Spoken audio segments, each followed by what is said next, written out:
So for the last 5 minutes, I've been doing this little experiment.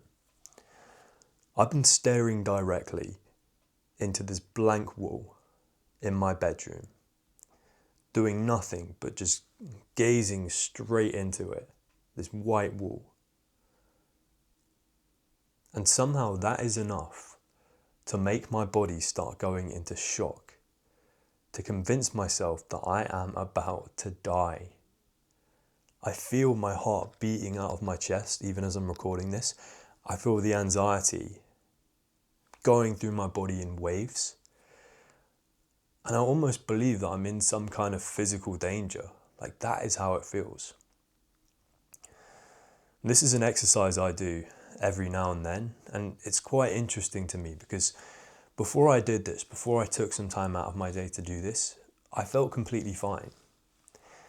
I was just getting on with my day-to-day routine, typing on my laptop, doing some work.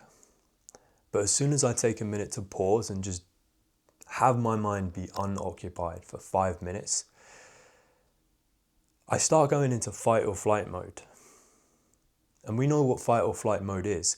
It's when our body believes that we're in some kind of danger. There's some kind of immediate threat in our environment. And it causes us to produce this anxiety response. The anxiety is there to tell you to get the hell out of that situation, which might be putting you in some kind of danger. It's there to protect you. But sat here in my bedroom, in my quiet, cozy bedroom, the logical part of my brain can tell myself that there's nothing here to put me in danger. There's no threat in this environment. I'm not at risk of coming to any harm. So what must be causing this? The reason I'm telling you this is because every time it feels like you have anxiety, and often you can't put your finger on why, it just feels like this random onset of nerves or anxiety. It's not even really triggered by anything that specific. It's because you're in a constant state of fight or flight mode pretty much every second of the day. Your mind is just too busy, too occupied with other things to realize it. And it's only in these quiet moments that this fear that you've stored within yourself rises to the surface, bubbles to the surface, and leaks out. So what this is not you reacting to the current moment. This is not anxiety about anything happening right now. It may have been triggered by something specific now, but the root of the fear is from the past.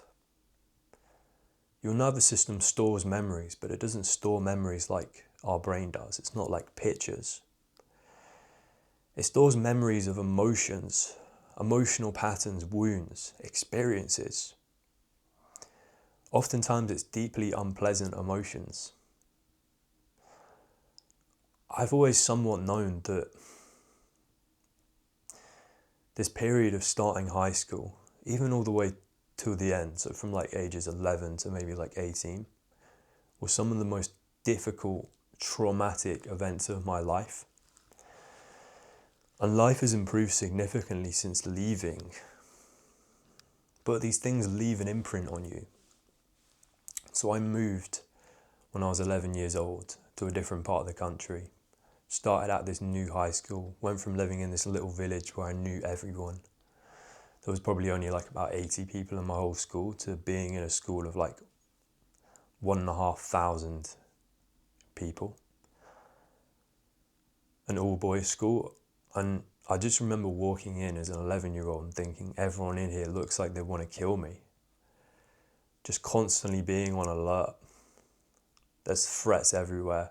If you're not looking where you're going, someone's going to do something horrible to you. Some older kid's going to fucking push you, trip you up when you're walking through the corridors. I had some mad shit happen to me. Like I had some remember there was this like balcony area in my school, like above the reception, so like pretty high up. I had some kid like grab me by the throat and dangle me over the edge of this balcony. It's like some fucking like high school movie shit. Like there were these psycho kids in my school that you just wouldn't If you saw them coming towards you, you just fucking walk in the other direction. You're not going to get in their way. It's no wonder that I feel like this now. That I feel like I'm in fight or flight, because being in that environment for so many years, having to go there 5 days a week, you almost condition yourself into this survival mode, this survival state, where you're constantly on your guard.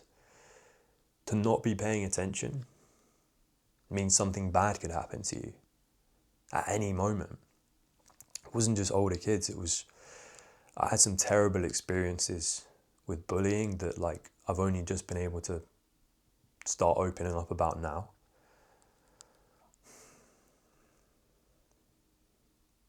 Where it felt like the entire year group was against me, that I was just constantly getting mocked and ridiculed. People would use me for easy humiliation. People would make jokes at my expense to get a laugh out of their friend group to boost their own social status. And I remember at points just before school just feeling so physically sick. Feeling sick at the thought of even going into school that morning. Because I know that I'm going to have to be hyper vigilant all day to avoid something bad happening to me, to avoid some kind of emotional pain being inflicted on me. First thing I do when I came to school, because I'd arrived to school a little bit early, instead of hanging out with my class who waited outside the building where we take registration, I just locked myself in a cubicle to try and pass the time. Because the entire school day for me was just keeping my head down, trying to go unnoticed, and ultimately avoid pain.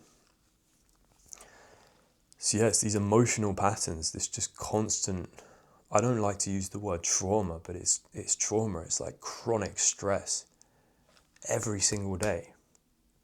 Feeling like this.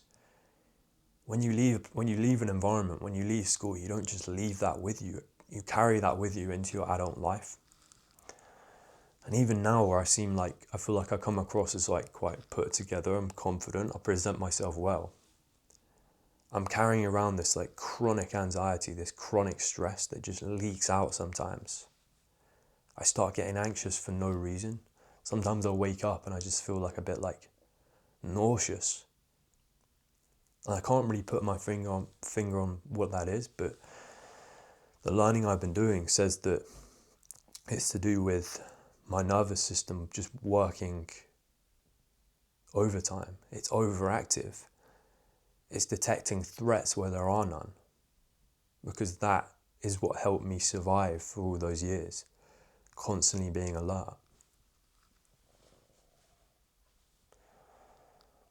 So if any of this sounds familiar to you, if you get these symptoms of anxiety that seem to just pop up out of nowhere, it's probably linked to some kind of past trauma, some kind of past experiences that your nervous system is storing because it thinks this is what it takes to survive.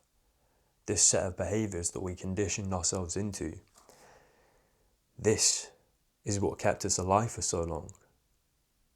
But it keeps going even when that danger is no longer present. So even though I started off this video talking about what might have sounded like quite an unpleasant experience, staring at the wall and letting this wave of anxiety come over me, I don't look at that as a negative. I look at that as healing. Because I'm finally letting these feelings out of my body. It's a natural thing. Our mind doesn't want to be occupied 24/7. It doesn't want to be bottling up this stress. It's not good for us. So just giving yourself some time it can be meditation or just some period of time where your mind is not stimulated or occupied by anything. To let that natural process of letting those anxious feelings out. It's a blessing. And it's helping me learn to not look at anxiety as a negative thing. I look at it as a natural thing. I'm conscious of how it feels in my body. It doesn't necessarily mean It doesn't necessarily feel good. It's pretty intense, but it doesn't have to mean anything bad either. It's just a feeling. It's the old fear being released from my body and my mind acknowledging that I'm not in any danger anymore. And that is powerful. Take care, man.